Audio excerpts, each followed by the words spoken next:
Hello friends, welcome back to my channel. So आज की video में हम देखेंगे कि किस तरह से आप लोकल होस्ट पर अपनी एक वर्डप्रेस की फ्री वेबसाइट क्रिएट कर सकते हैं।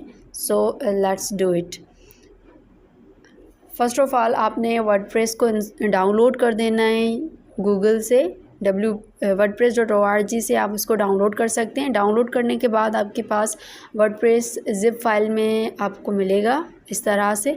अब आपने इस ज़िप फाइल को कॉपी करके और जहाँ पर भी आपने अपना ज़ैम्प इंस्टॉल कर रखा है आपको उस फोल्डर में जाना है, ज़ैम्प में जाना है और ज़ैम्प के अंदर htdocs के नाम से आपके पास एक फ़ोल्डर होगा और आपने जाके सिंपली इस वर्डप्रेस को यहाँ पर आके पेस्ट कर देना है, वर्डप्रेस की ज़िप फाइल को।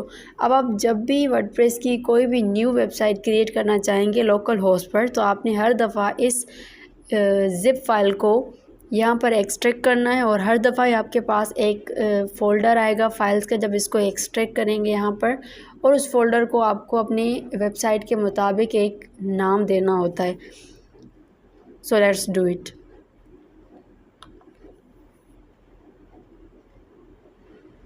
मैंने इस पर राइट क्लिक किया एंड देन एक्सट्रैक्ट हेयर।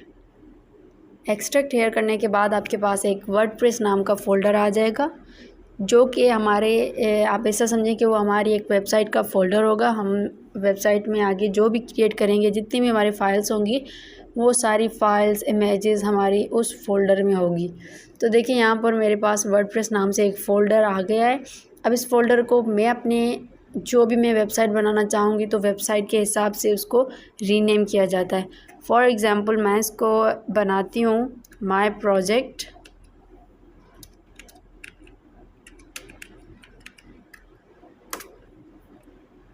तो ये मेरा वेबसाइट का फ़ोल्डर रीनेम हो गया। अब वर्डप्रेस को इंस्टॉल करना लोकल होस्ट पे, उससे पहले हमें जो है, जब भी हम अपनी वेबसाइट क्रिएट करते हैं तो हमें डेटाबेस की ज़रूरत होती है, क्योंकि हम लोकल होस्ट पर काम कर रहे हैं और मैं जो हूँ ज़ैम्प सर्वर यूज़ कर रही हूँ, तो मुझे पहले डेटाबेस क्रिएट करना होगा ज़ैम्प सर्वर में। तो ऑब्वियसली जब आप वेबसाइट क्रिएट करेंगे तो आपके पास XAMPP server already install and download and install हुआ होगा। तो वर्डप्रेस को उस पर इंस्टॉल करने के लिए सबसे पहले आपको ज़ैम्प का कंट्रोल पैनल स्टार्ट करना होता है। ज़ैम्प का कंट्रोल पैनल आपने खोला और यहाँ से आपको अपाचे और माइस्क्ल को स्टार्ट करना होगा। जब ये दोनों ग्रीन हो जाएंगे तो इसका मतलब ये स्टार्ट हो चुके हैं। अब डेटाबेस क्रिएट करने के लिए आपको माइस्क्ल के यहाँ एडमिन पर जब आप क्लिक करेंगे तो ये आपको रीडायरेक्ट करेगा इसके डैशबोर्ड पर, जहाँ पर आप डेटाबेस क्रिएट कर सकते हैं अपनी वेबसाइट के लिए, या फिर आप मैन्युअली इसको टाइप भी कर सकते हैं अपने क्रोम में localhost/php myadmin। तो आपके सामने एक डैशबोर्ड आ जाएगा इसका, जहाँ पर आप डेटाबेस क्रिएट कर सकते हैं। ये देखिए डैशबोर्ड आ गया हमारे पास। और अभी यहाँ पर आप क्लिक करेंगे न्यू पर तो आपको ऑप्शन मिलेगा डेटाबेस क्रिएट करने का। अब मेरे वेबसाइट का नाम मैंने माई प्रोजेक्ट रखा है, तो सेम मैं इसका नाम भी माई प्रोजेक्ट रखती हूँ। एंड देन यहाँ पर आप क्लिक करेंगे क्रिएट पर, तो आपका ये प्रोजेक्ट क्रिएट हो जाएगा। प्रोजेक्ट के लिए आपका डेटाबेस क्रिएट हो जाएगा यहाँ पर माई प्रोजेक्ट।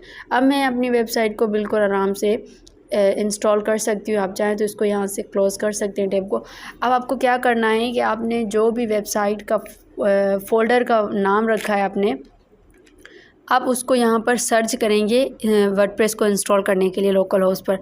सर्च कैसे करना है, आप लिखेंगे लोकल होस्ट और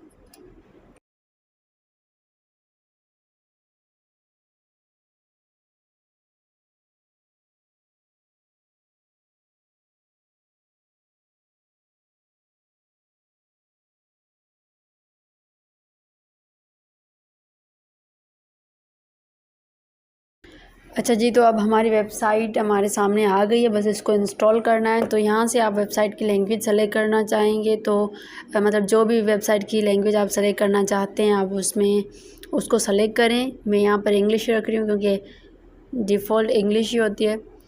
अच्छा, अब ये यहाँ पर आपको कह रहा है कि आपको पहले डेटाबेस का नाम, user name, password and host and all these things आपके पास होंगी तो आप वर्डप्रेस को इंस्टॉल कर सकते हैं। तो मेरे पास सारी चीज़ें, हमने वर्डप्रेस का डेटाबेस भी क्रिएट कर लिया अपनी वेबसाइट के लिए, तो इसको लेट्स डू करते हैं। तो यहाँ पर डेटाबेस का नाम देना है आपने। मैंने जैसे कि अपनी वेबसाइट के फ़ोल्डर के हिसाब से इसका नाम रखा था माय प्रोजेक्ट, तो मेरा ये डेटाबेस का नाम हो गया। अच्छा, यूज़र नेम हमेशा इसका रूट ही रहता है, ये डिफ़ॉल्ट है जब आप लोकल होस्ट पर काम करते हैं। तो यहाँ पर आपने कोई भी इसका अपना पासवर्ड क्रिएट करना है। अब मैं क्योंकि ट्यूटोरियल बना रही हूँ तो मैं इसका पासवर्ड लाइक 1 2 3 रख देती हूँ। अच्छा नहीं, यहाँ पर इसका पासवर्ड कोई कुछ भी नहीं होगा, यहाँ पर आपने इसको ऐसे ही छोड़ देना है और ये सारी चीज़ें ऐसी ही होंगी। अब इसको आपने सबमिट करना है। अब इसको इंस्टॉलेशन के लिए रन कर देना है। अच्छा, वो जो पीछे जो पासवर्ड था वो आपने फिल नहीं करना, पासवर्ड उसको एज़ इट इज़ रहने देना है, वो हमारे काम का नहीं है, मतलब वो हमें फ़िल करना नहीं है। यहाँ पर जो है हम अपना पासवर्ड और अपना जो लॉगिन सिस्टम होता है वर्डप्रेस का अपनी वेबसाइट का, उसको क्रिएट करेंगे। तो यहाँ पर साइट का आपने टाइटल देना है। आप इस टाइटल को बाद में चेंज भी कर सकते हैं, लेकिन फ़िलहाल के लिए मैंने इसको माय प्रोजेक्ट का नाम ही दिया है, जो कि मेरे वेबसाइट फ़ोल्डर का नाम है। यहाँ पर यूज़र नेम आपको देना है। लॉगिन के लिए आप कौन सा यूज़र नेम देना चाहेंगे, क्योंकि ये एक ट्यूटोरियल है तो मैं इसके लिए एडमिन ही देना चाहूँगी। और पासवर्ड भी मैं कोई भी वीक रख लेती हूँ, पासवर्ड लाइक एडमिन ही। और मैंने इसको कंफर्म किया कि हाँ मैं वीक पासवर्ड रखना चाहती हूँ। अब यहाँ पर आपको ईमेल देनी है, तो मैं सिंपली अपनी ईमेल देकर इसको इंस्टॉल कर दूँगी। तो आपने इंस्टॉल वर्डप्रेस पर क्लिक करना है और क्लिक करने के बाद वर्डप्रेस आपके वेबसाइट पर आपके लोकल होस्ट पर इंस्टॉल हो जाएगा। अच्छा जी, तो हमारा वर्डप्रेस इंस्टॉल हो चुका है। तो अब हम अपनी वेबसाइट को लॉगिन करेंगे। सिंपली आपने लॉगिन पर क्लिक कर देना है और जो भी आपने यूज़र नेम और पासवर्ड रखा था वो आपको याद रखना है, क्योंकि लॉगिन करने के लिए हमें यूज़र नेम और पासवर्ड की ज़रूरत होगी। तो मैंने वहाँ पर admin as a user name रखा था एंड ऑल्सो एडमिन ही पासवर्ड रखा था। इसको हम चेक कर लेते हैं। ओके, अब लॉगिन पर क्लिक करें आप, तो ये आपको वर्डप्रेस के डैशबोर्ड पर रीडायरेक्ट कर देगा। यानी कि हमारी वेबसाइट बिल्कुल सक्सेसफुली इंस्टॉल हो चुकी है। हमने एक फ्री वेबसाइट लोकल होस्ट पर क्रिएट कर दी है। अच्छा जी, तो ये हमारी वेबसाइट है।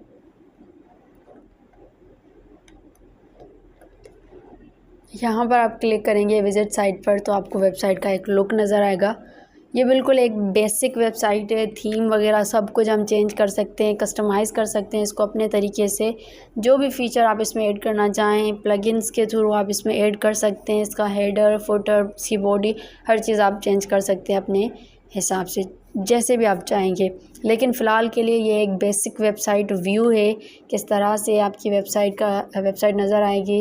ये जब आप क्रिएट करते हैं फ्री वेबसाइट, तो ये डिफ़ॉल्ट कोई थीम होती है तो वो आपको नज़र आती है। तो इस तरह से आपकी वेबसाइट का एक लुक नज़र आ रहा है, जो कि हमने फ्री वेबसाइट क्रिएट कर दी है लोकल होस्ट पर यूजिंग जेम सर्वर।